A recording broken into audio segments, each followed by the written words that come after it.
Welcome to Hollywood.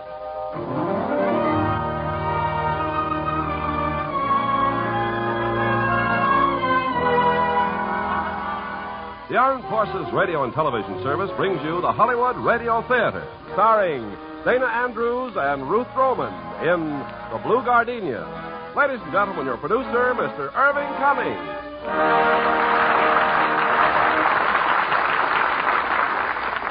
Greetings from Hollywood, ladies and gentlemen. Sometimes in a moment of great emotional stress, we commit a foolish and regrettable act.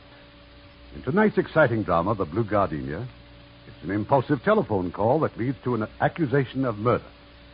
As our stars of this intriguing mystery from Warner Brothers, we have Dana Andrews and Ruth Roman. Now, Act One of Blue Gardenia, starring Dana Andrews as Casey and Ruth Roman as Nora.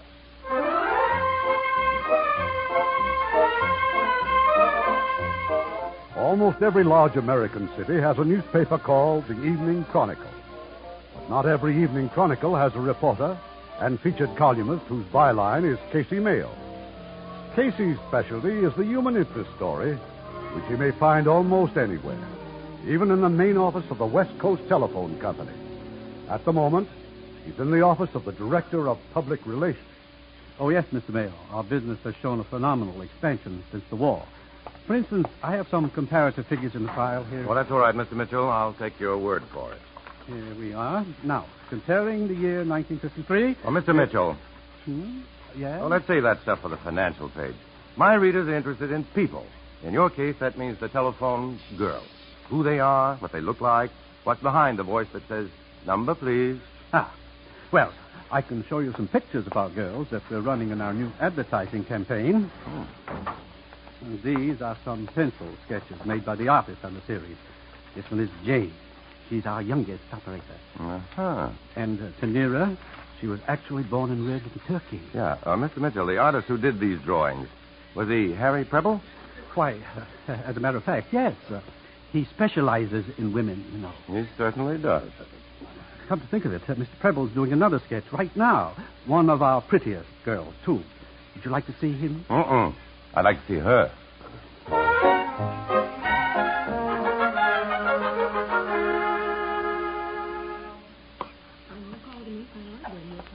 No, Crystal, don't turn your head. I want a complete profile. Look, Mr. Preble, I can't do everything at once. Either I pose for you or I answer Mr. Mayo's questions. One or the other. Then let's concentrate on Mr. Mayo. It would be a pleasure.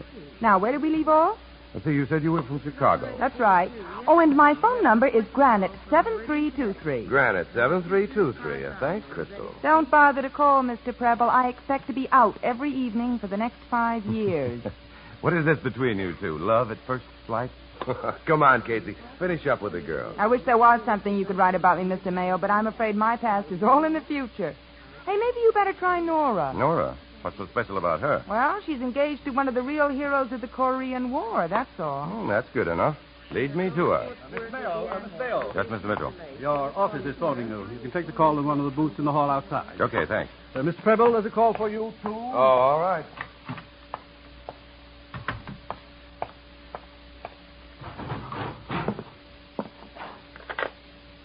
Hello? Darling, I know you told me not to call you there, but I've just got to talk to you. Well, just a second. Who is this? Who do you want to talk to? Don't hang up, Casey. Maybe that's for me. Could be, Harris. He wants to speak to Darling. I guess my call must be in the next booth. Harry? Harry, is that you? Hello, honey. Harry, I've just got to see you right away. Look, Rose, I'm tied up now. Call me at home. I can't. You've changed the number and I can't get it from the operator. Harry, you promised me that if anything Rose, happens... I said I can't talk now, so take it easy. I'll call you sometime. Harry! Oh, Harry. No, yeah, I got your call, Casey. Yeah, do me a favor, will you, Harry? Tell Crystal and her friend I had to go back to the office. The editor wants to see me on the double. Something big breaking? Something real big for me. I'll see you, Harry, and good luck with Granite 7323.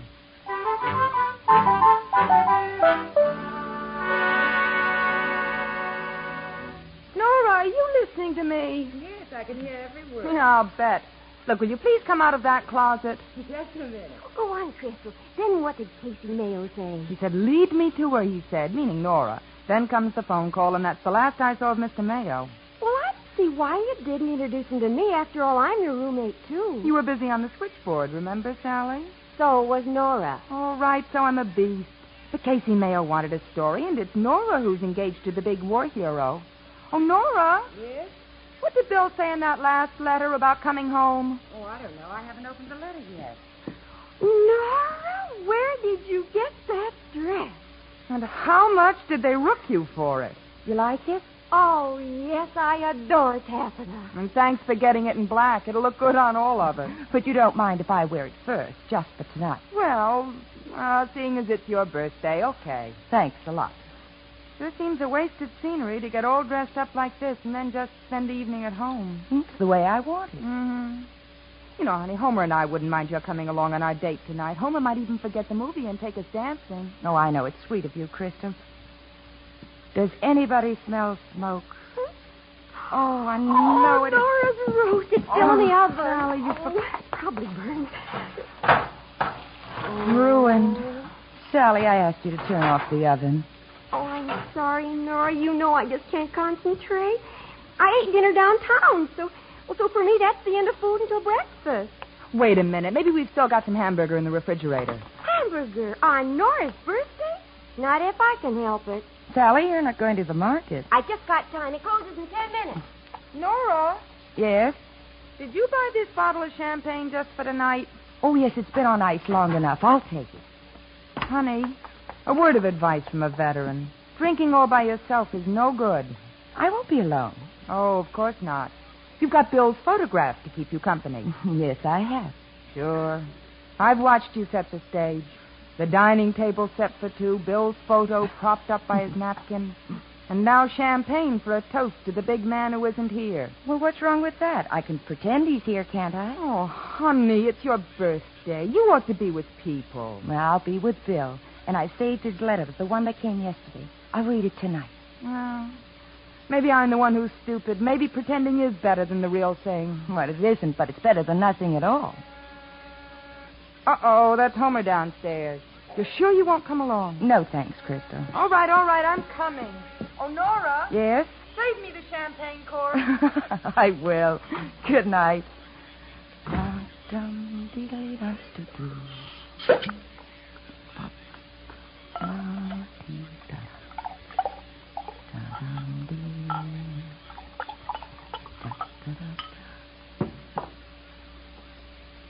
To you, darling.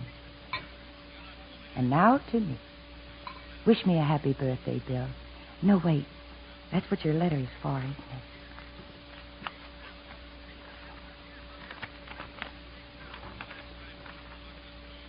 Dear Nora, I've been wanting to write this letter to you for so long, but instead I've written to you about other things. Things that aren't nearly so important as this. Remember when I collected that load of shrapnel in the leg? Well, they shipped me to the hospital here in Tokyo. That's how I met Angela. She's my nurse. We're in love. We're going to be married.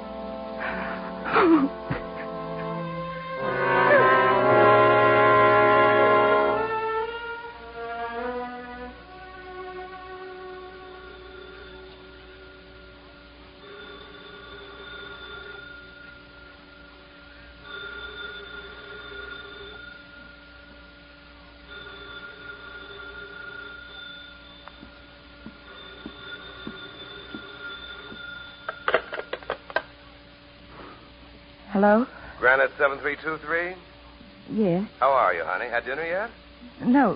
Who is this? Harry Preble. Oh, the artist? Look, honey, let's stop playing games. You told me you'd be out every evening for the next 5 years, and yet here you are getting ready to have dinner with me. Oh, I'm sorry, Mr. Preble, but I'm afraid you've made a mistake. We'll discuss my mistakes over cocktails. Now, come on, hop in a cab and meet me at the Blue Gardenia. They've got the best Chinese food in town. Oh, Mr. Preble, you don't understand. Maybe I do.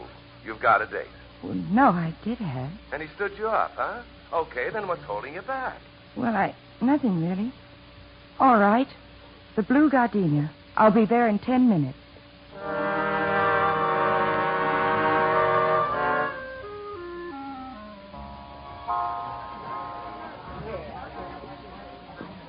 Gardenia? Blue Gardenia? Blue Gardenia for the ladies, sir? No, sorry, May. I'm fresh out of blonde. Oh, Mr. Mayo. So nice to hear your voice again. Oh, thanks, May. How's everything? Oh, not like the old days, Mr. Mayo. Yeah, I suppose not. I'll tell you what, May. Look me up at the bar after I've had a drink or two. Maybe I'll buy one of those gardenias. I will, Mr. Mayo. Thank you. Well, if it isn't Mr. Fourth Estate himself. Hey, Harry. Well, I was hoping I'd meet somebody I knew. Now, why? You remember this morning at the phone company when the editor called me back to the office? Yeah, you said it was something big. The biggest. I'm to cover the next series of H-bomb tests out in the Pacific. No more hack work for me, boy. Only top assignment. I see. You said you were hoping to meet somebody here that you knew. That's right. And I asked why. Well, when you have some good news, don't you like to have somebody to tell it to? Oh, no. It's so funny. If you want an audience, why don't you get married? Because it's cheaper to talk to you. Oh. Mr. Preble, your young lady, she come now. Oh, thanks, Louis. Young lady now at table. And Louis, bring us 2 of your Polynesian pearl divers and heavy on the rum.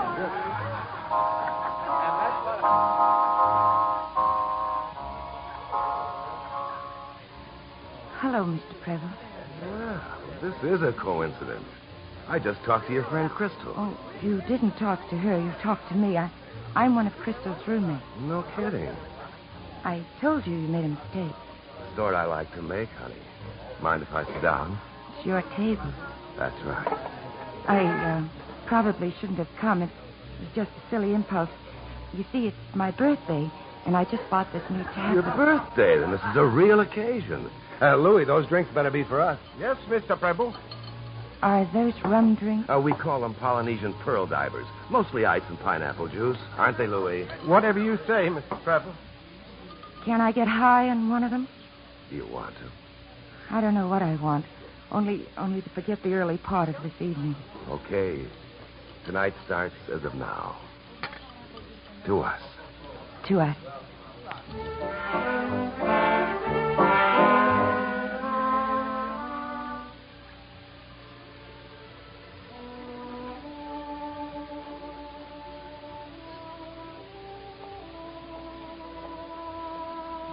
What's the name of that tune? Blue Gardenia. Pretty. Was the song named for the cafe or the cafe for the song? Which Harry? Harry, you listening? Sure. Louis, the lady will have another pearl diver. Okay, honey. Why not? Just ice and pineapple juice. And soft trade winds across cool light.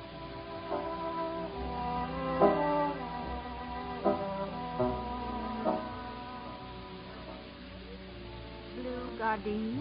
Have you saved one for me, May? Of course, Mr. Mayo. You've brought me luck. Oh, I have? How? Well, nobody's ever given me $5 for a gardenia before. And Mr. Preble did tonight. $5? His date must be pretty terrific. I gotta see this dish. They just left, Mr. Mayo. Oh. I'm sorry to say it, but I wish that girl wasn't with Mr. Preble. You know something, May? So do I.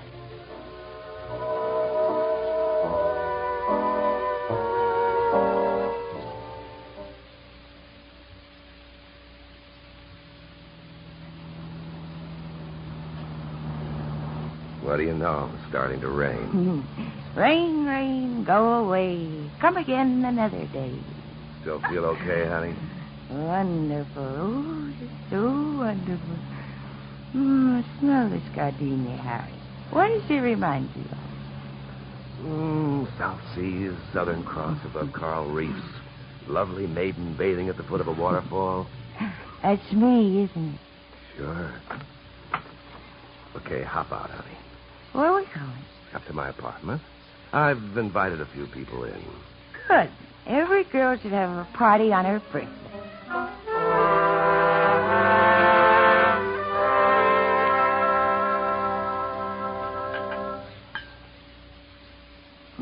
No more to drink, Harry, please. Oh, come on. One glass of champagne can't hurt you. Oh, then just one. Harry, where are all the people you invite? They'll be along. Such a wonderful place to give a party. You can see the whole city from these windows, and a real fireplace to make it cool. What was that? Just thunder.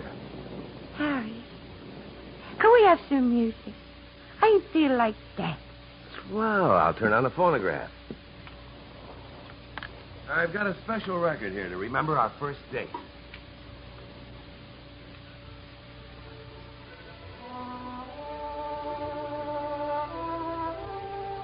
Do you remember it? Blue Gardenia. Oh, Harry, I've got to sit down. You wanted to dance. Oh, I've got to sit down on the sofa. Oh. Yeah, take off your shoes, honey, and just relax. Everything's all right. Everything's all right. Oh, no, it isn't. You wrote me that letter. Letter? Oh, why did you have to meet that nurse? Oh, darling, you know I love you. You do, honey? I love you, Bill. I love you. That's what I wanted to hear. I knew you'd be a good kid. Oh, no, Harry, don't. Come on, baby. Give me a kiss. Oh, it's late. I've got to go home. There's no hurry. Oh, there is. My shoes. What happened to them? Maybe I've got them. Maybe I won't let you have them unless you act nice. Harry, please. Are you going to be nice? Oh, no, stay away if you don't. Yeah, what do you do? I'll use this. Hey, give me that poker. Get away. Give it to me. Harry, I warned you.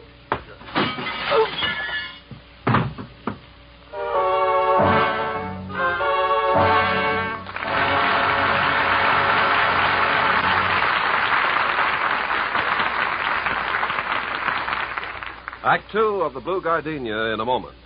You know, our servicemen overseas have a wonderful opportunity to observe new customs and traditions. They find, too, that these ideas aren't so strange after all. For instance, take this business of tattooing. On some of the islands of the Pacific, the natives adorn themselves with tattoo marks indicating the group they belong to or the gods they worship. Among the Brahmins and Mohammedans, a tattoo is used as a mark of caste, although the caste system is rapidly disappearing. In Japan, skilled artists create truly beautiful designs using the human body instead of a canvas. Well, all this might sound strange, but tattooing is not unknown in our culture. However, as some of our servicemen have observed, it's a little embarrassing when a fellow with a tattoo that reads "John loves Mary" takes as a wife a girl with the name of Josephine. Or the young man with a beautiful anchor on his chest finds himself in the Army or the Air Force. From another standpoint, the beauty marks worn by some women of Western civilization are nothing more than a form of tattoo. And the same thing is true about other customs and traditions of all countries. The way of doing things may be different, but the ideals are the same. These customs are important to the people who follow them, and our servicemen are helping to maintain goodwill by observing the customs of other people in other lands. Now, our producer, Mr. Cummings. Act 2 of the Blue Gardenia, starring Dana Andrews as Casey and Ruth Roman as Nora.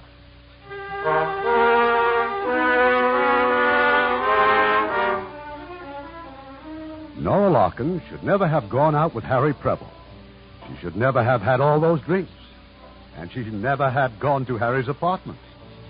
But what was done was done. And when Harry came toward her with that look in his eyes, Nora reached out for the only weapon at hand, a fire poker. Harry, I warned you.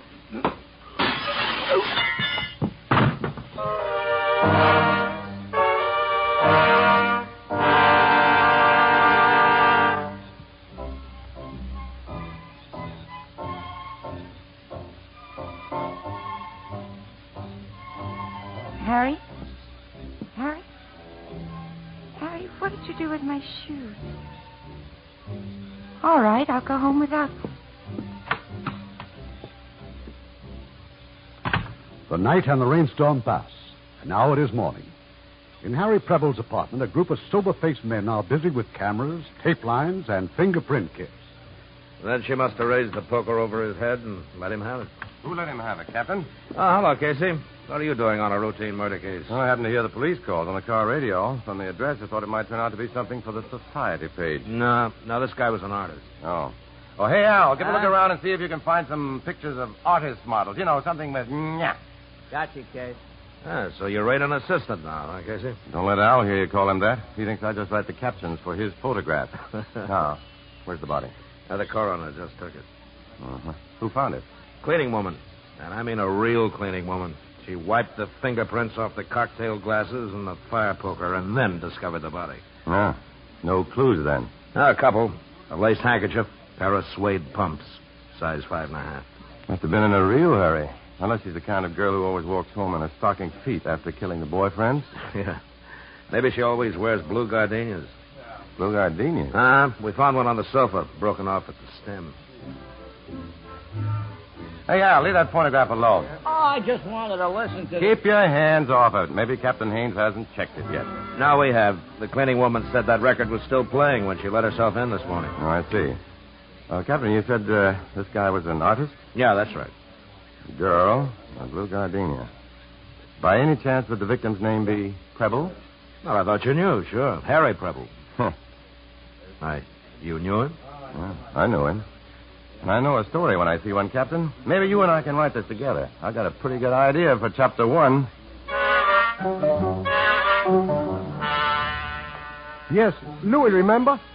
Louis take young lady to table. Mr. Preble order many drinks for young lady. All right. And what did she look like? Blue Gardenia very busy last night. Blue Gardenia always busy. That is why Louis not look close at ladies sometimes. But if you saw this girl again, you'd know her, wouldn't you? Wouldn't you, Louis? Yes. Louis know.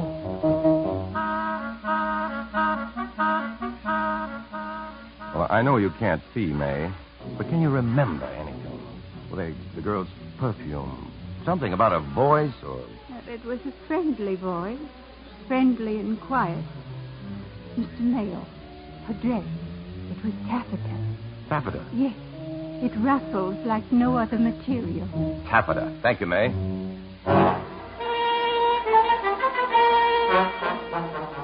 The police have already been here, thanks to you, Mr. Mayo. They've questioned every single operator who posed for one of Preble's sketches. And did they find, Mr. Mitchell, that one of the girls checked in late this morning? They were on time, all of them. Sorry, Mr. Mayo, but you'll have to look elsewhere for your murderers.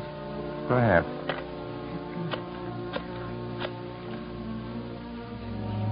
Operator, give me the number of the Blue Gardenia restaurant.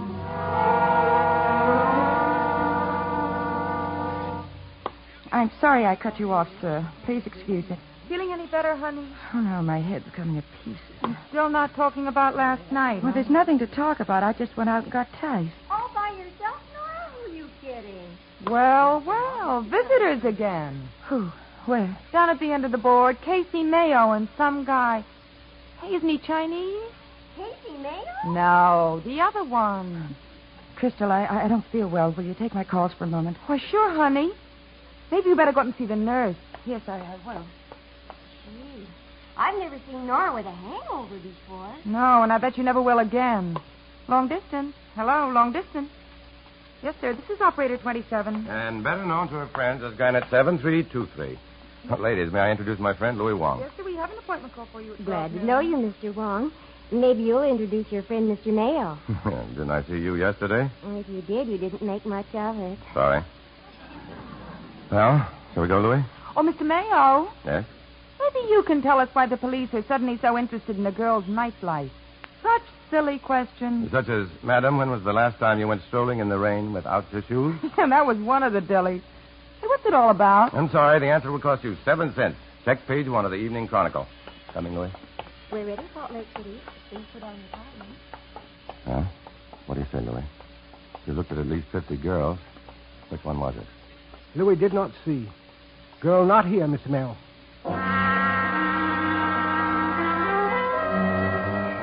Extra, honest murder. Take the guilty penthouse studio. Read all about it.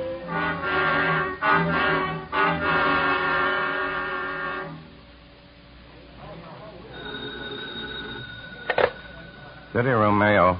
Casey, this is Haynes. Have you gone nuts? By that, Captain, I'd say you just read my story about Harry Preble. You like it, huh? Oh, sure, yeah. Especially this line. Yeah. So here's a bit of information from my good friend, Captain Haynes of Homicide. The murderess you're looking for, Captain, was wearing a taffeta dress, probably black. Uh-huh. She probably was. I checked with the gal who does our fashion page. She says everything's black taffeta this year. Did she tell you that taffeta was a must for murder? That's not bad, Captain. You mind if I use that line? Look, Casey, if you got any real clues, I want them. Now, you know what the penalty is for withholding information from the police. Who's withholding? Just keep reading my column, Captain. You'll find it all there. Oh, Al. Al. Yeah, Case. I want you to go back to Preble's apartment and photograph everything in sight. I got to find a new angle, some new gimmick for the next edition.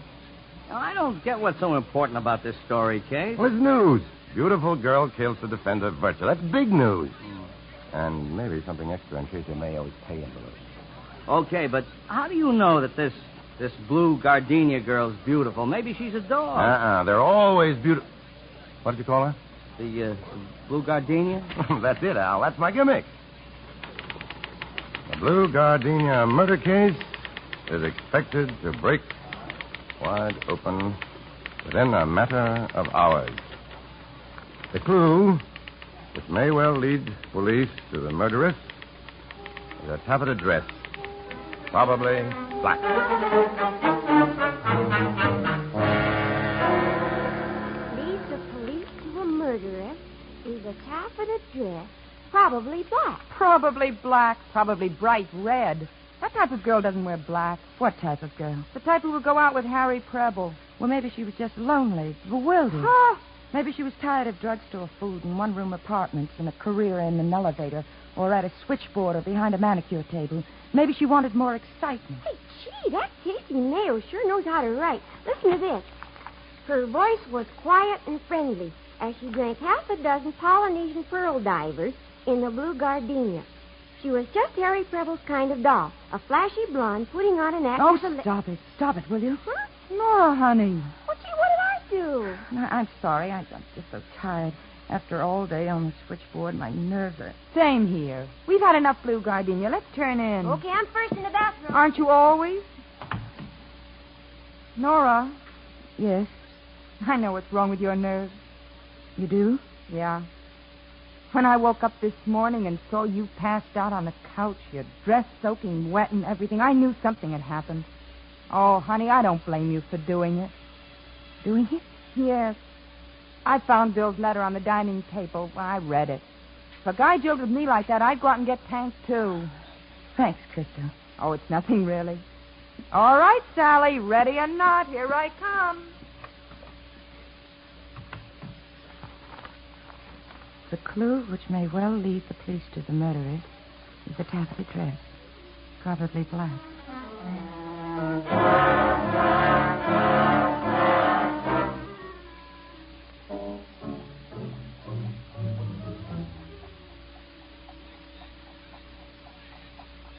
Crystal?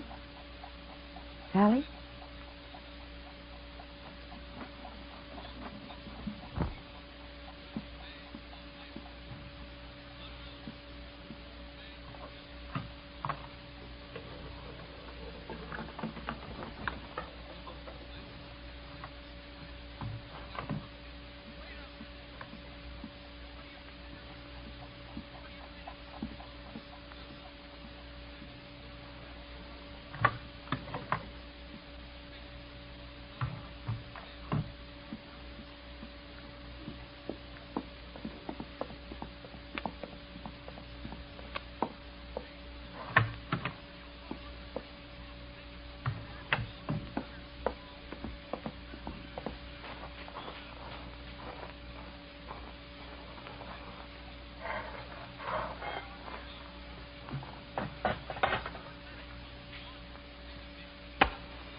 Hey, you there.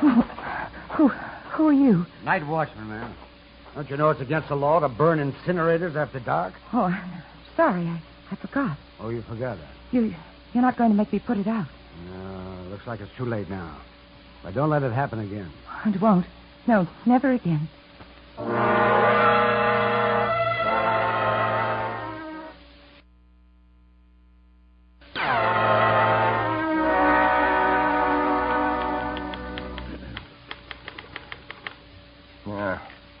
This smells. Words.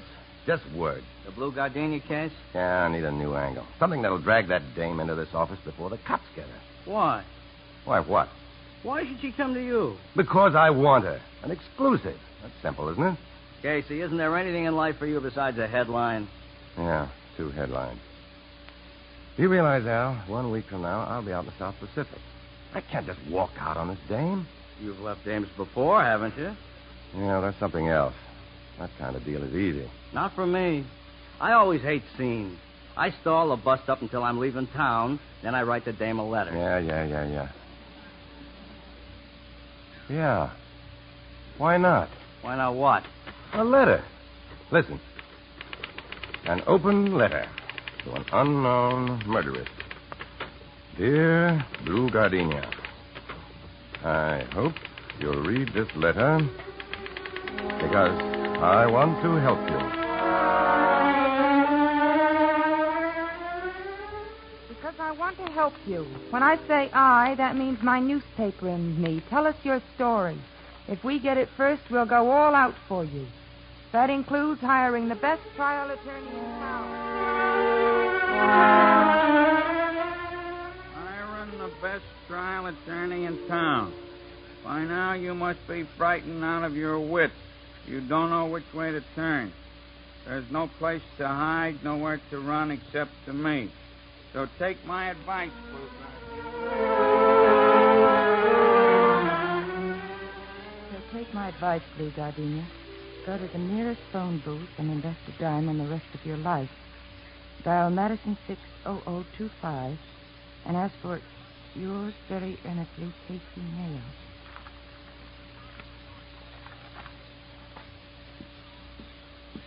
Where are you going, Nora? No place, just out. But Nora, dinner's almost ready. I don't want any dinner. Please leave me alone. I'm sick of you two watching everything I do and everything I say everywhere I go. Honey, what's gotten into you? Sally and I, we're just concerned about you. You're not yourself these days. Oh, I'm not. So you've both been spying. You admit it. No, this is silly. Well, leave me alone and don't try to follow me. Well, what was all that about? I don't know. Sally, I'm beginning to be afraid. Terribly afraid.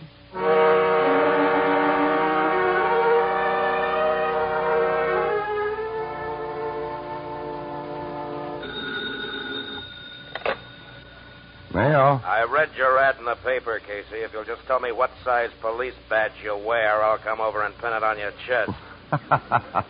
How are you, Captain? Fine. Just burning to meet your pen pal. Hold on a second, will you, Captain? Mayo.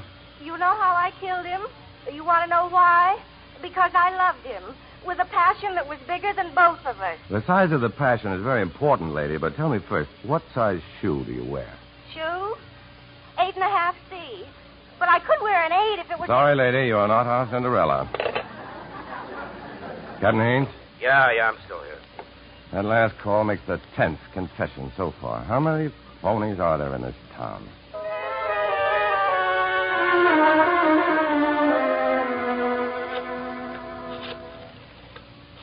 Hello. Mayo. Mr. Mayo, I read your letter. Okay, lady. Tell me how I can be sure you're the Blue Gardenia. The newspaper said the police found his shoes. Weren't they suede shoes?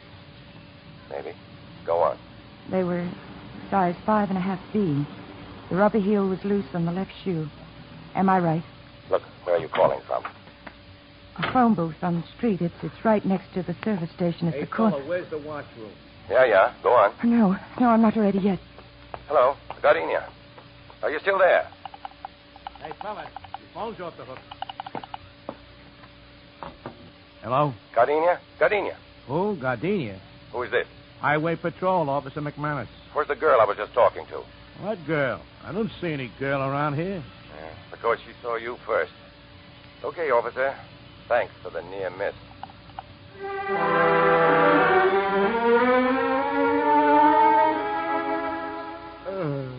Hey, Case. Yeah?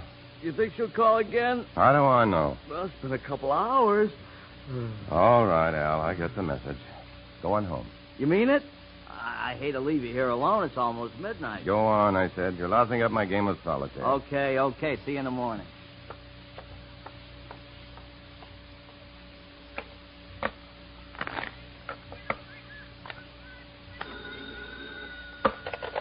Hello, Mayo. Mr. Mayo, do you remember a phone call earlier tonight? The one that was interrupted? Just which call was that? About the shoes, size 5.5 feet. I know the girl who phoned you.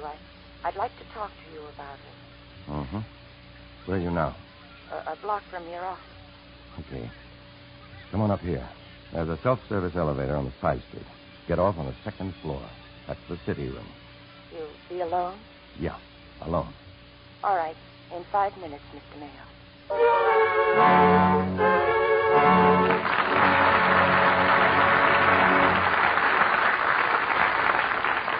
In a moment, Act 3 of the Blue Gardenia.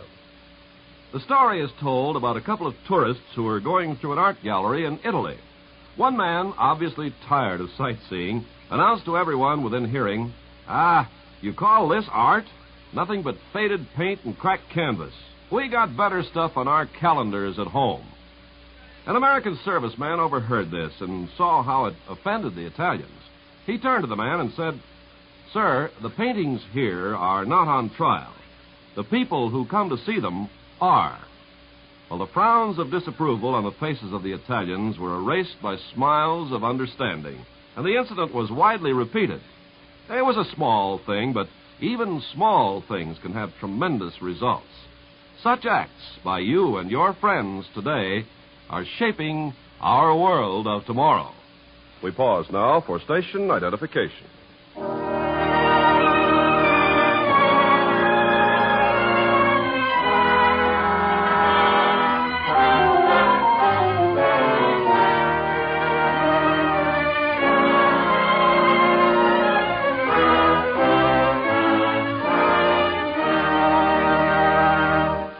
Curtain rises on Act 3 of the Blue Gardenia, starring Dana Andrews as Casey and Ruth Roman as Nora.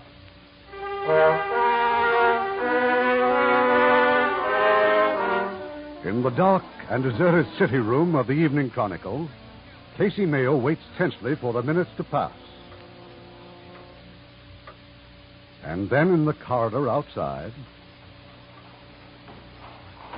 the automatic elevator, Casey reaches for the light switch. Oh. Hello. Won't you sit down? Please. Right here. Cigarette? Yes. Thanks. Local girl? What? Oh, you're a local girl. You born and raised here? Does it make any difference? No, not really. Just making conversation. Well? Mr. Mayo, I want to explain about the first phone call, why my friend didn't call you back. She was too frightened? Or maybe she didn't trust me? That was it. So she asked me to talk to you. Look, I don't want to sell myself to you or to your friend. I told you, I mean her. All we want is an exclusive story.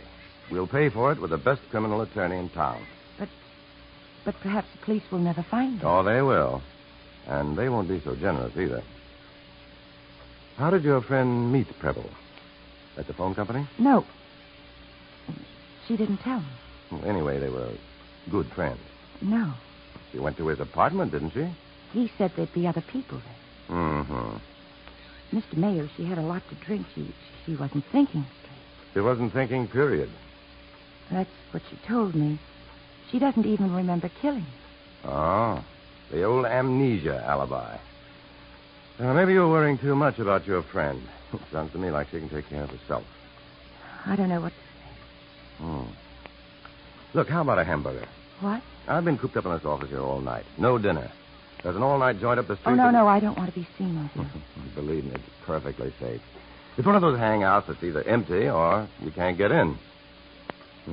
Just the thought of one of those juicy hamburgers and a cup of coffee. Coffee? Yeah, a whole pot if you want. Come on, let's go.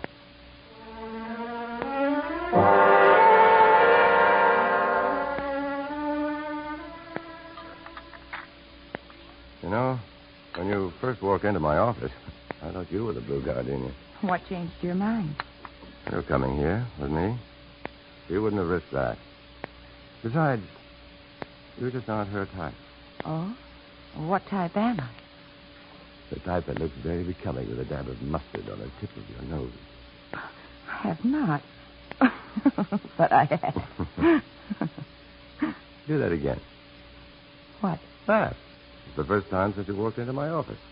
It's the first time since I found out about my friend. You haven't found out very much. It's clear up till the time she went to Preble's apartment. The rum drinks, the flour he bought her. Even after that, when he put the records. The Blue Gardenia? Yeah, pretty song. Let's see. I think it's listed here on the jukebox. Yeah.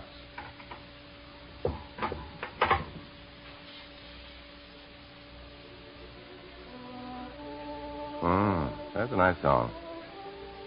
It's too bad it was background for murder. Mr. Mayo, you're not going to print any of what I've told you. Not until I've talked to the Blue Gardenia herself. And it better be soon. The police have her shoes. They're checking the stores to find who bought them. Oh, Mike, what do we owe you? 2 hamburgers and 5 coffees. $1.40, Mr. Mayo. Okay, it's here on the table. Thank you.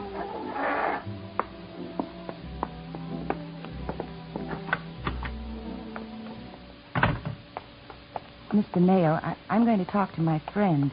If I can get her to call you. No more phone stuff. You tell her to meet me here at 3:40 tomorrow afternoon. Why 3:40? Because that gives me just time to make the Sunset edition.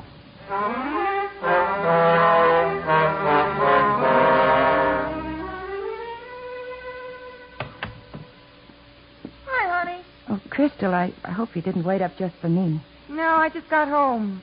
Homer took me to the Blue Gardenia tonight. What a mob. Everybody wanted to sit where the murderess sat. And everybody thinks that he did. Want some milk? No, I'm turning in. Good night. Nora? Yes? After Homer phoned for the date, I decided to borrow your new black taffeta dress. I couldn't find it. I sent it to the cleaners. Then I noticed your pumps were gone. The black suede pumps. Really? Honey, I've been putting everything together. That big mystery about the night of your birthday. Where you went, who you were with. And your jitters ever since. Nora, baby. Was it you? Oh, Nora, baby.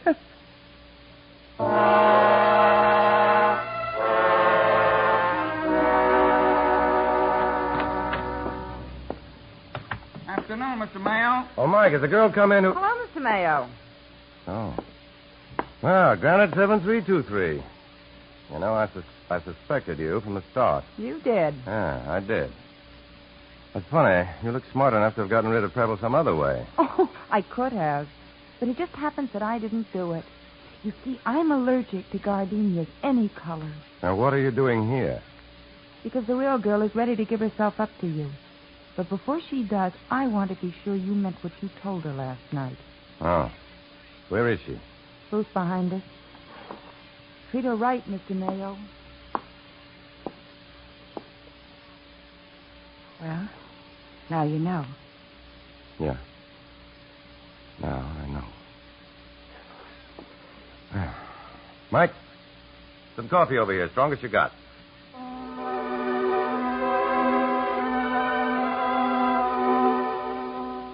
That's the way it started. When Harry Preble called, I made the date, Crystal's date. And Nora Larkin, a country kid in the big city, winds up killing a man she'd never been out with before. But last night you said your friend, well, I mean you, that you didn't remember doing it. I must have. There's no other explanation. More coffee, Mr. Mayo? Oh, thanks, Mike. Okay, just holler if you do.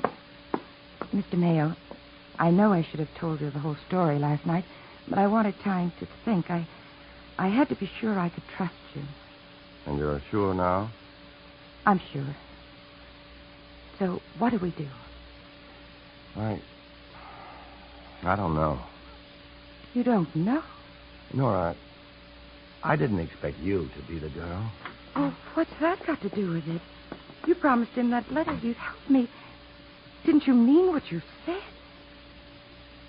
No. Don't you see, Nora? I thought the killer was just another cheap dame. If I'd had any idea that it was No you... more lies, please. I've had enough. Oh, Nora. That's okay, Casey. My boys will escort her. It was a Captain Haynes. trap. You led me into a trap. Take her along, boys. Haynes, wait a minute. You made a mistake. No, it's the other way around, isn't it? You have a cozy twosome with a wanted killer and forget to let homicide know about it? Or am I wrong? Did you tell Mike to tip us off? Mike? No, sir, that was all my idea. You see, first I read Mr. Mayo's letter to Blue Gardenia in the paper.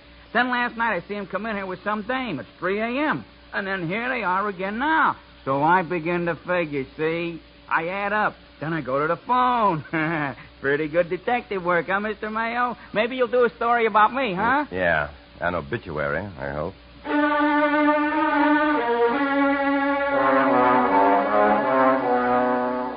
Blue Gardenia captured Casey Mayo, top beautiful killer. Read all about it.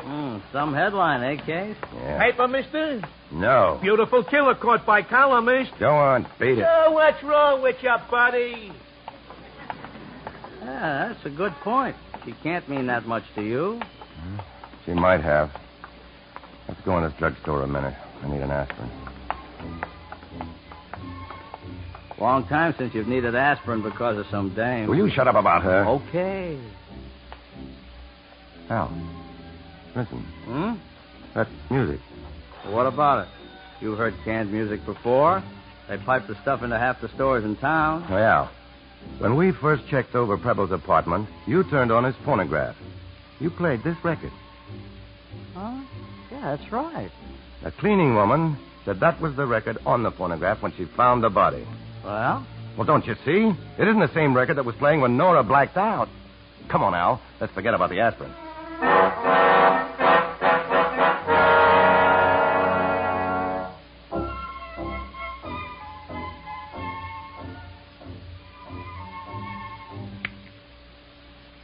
Now, do you see what I mean, Captain? No, I don't. You drag me up here to Preble's apartment, you play his phonograph and say, this is the wrong record, but where's the proof? Nora's the proof. She said she heard only one piece of music played here, and that was the Blue Gardenia. Casey, she's confessed. I've got the evidence to convict her. I'm happy. Captain, a woman's life is involved. We can't let her go to the chair because of a wrong piece of music. All right. Where do we go from here? Where? Take a look at the label on this record. What? See where it was bought? Melrose Music Shop.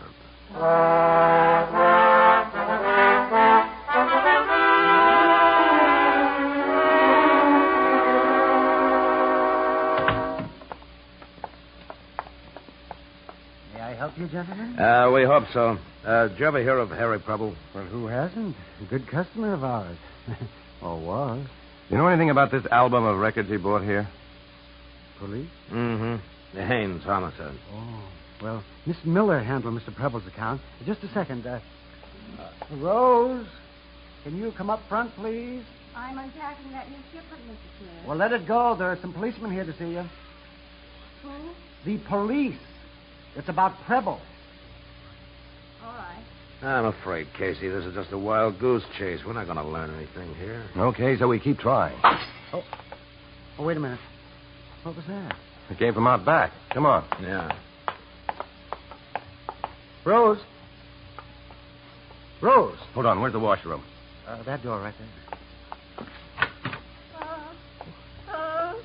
Rose. Mr. Smith, you better call an ambulance. A police ambulance. Yes, sir. I want to die. I want to die. No, you don't, Miss Miller. You want to get those cuts bandaged, and then when you feel better... No. I want to be with Harry. Harry Preble? Yes. You were in love with him? Yes.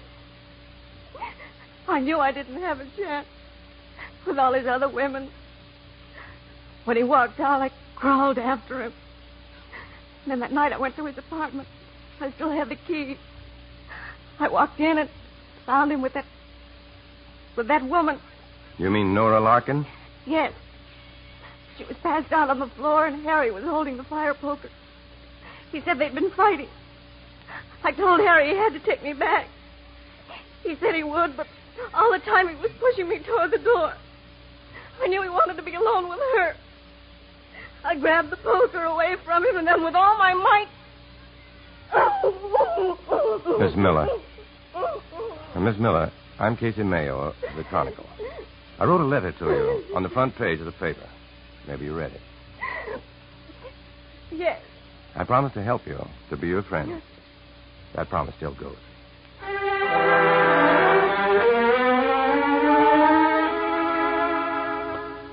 On your call to Providence, Rhode Island, sir, to P.O. Baker, there will be a short delay. Hello, operator. Yes, sir. I'd like to place a person-to-person call, please. Oh, you? Very cute, Mr. Mayo. Gee, we thought you were still out in the Pacific watching all those H-bomb tests. My plane got in this morning. How about my person-to-person call? Oh. Would you repeat the name of your party, sir? Miss Nora Larkin. Thank you, sir. I'll try to... Operator. Yes, ma'am. Will you please tell your party that Miss Larkin is not ready to talk yet? Then would you please leave a message, operator? Yes, sir. Say that Mr. Casey Mayo deeply regrets certain mistakes he made in the past. He'd like another chance. Another chance? Boy, if you only knew. Sally. Well, I heard you the other night. Operator. Yeah? Please tell your party that Miss Larkin is not free to talk now, but she suggests an appointment. Call later. Tonight? 7 o'clock? Dinner? Of course. Mr. Mayo. Yes. Maybe a human interest story? Uh-huh. Very human and very interesting. Read all about it in the Evening Chronicle.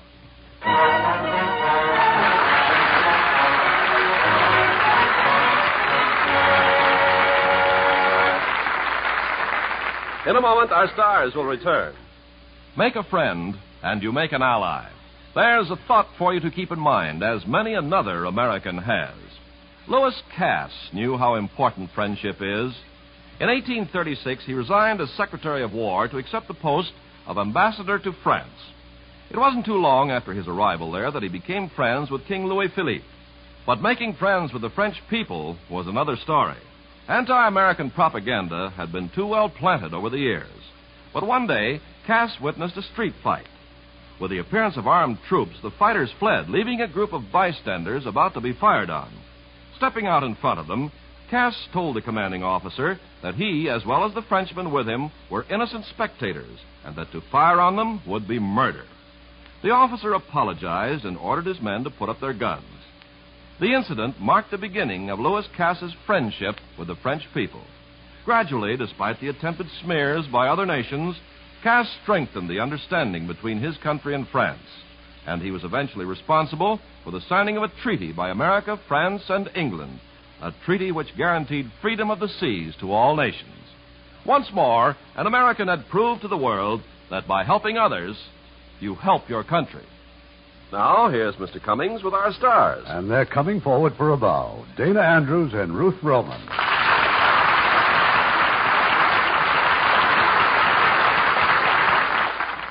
Now I know you must have a hit for next week, Irving. Isn't it another of your 20 great... Yes, one of our greatest war pictures. The story of a foot soldier of World War II, Battleground. Winner of the Photoplay Gold Medal Award for Metro-Goldwyn-Mayer, and a stirring tribute to our fighting men. And as our stars, we'll have that fine actor and first citizen of Hollywood, George Murphy, and one of our most talented and popular artists, Van Johnson. An excellent choice, Irving. Good night. Night. Good night, and do hurry back.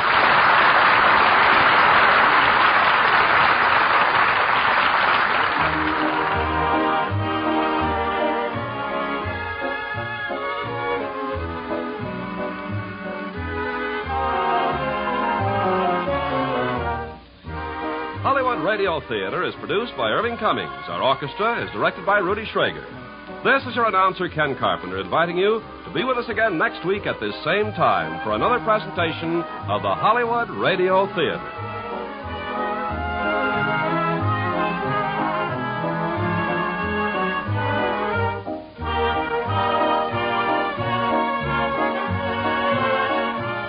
This is the United States Armed Forces Radio and Television Service.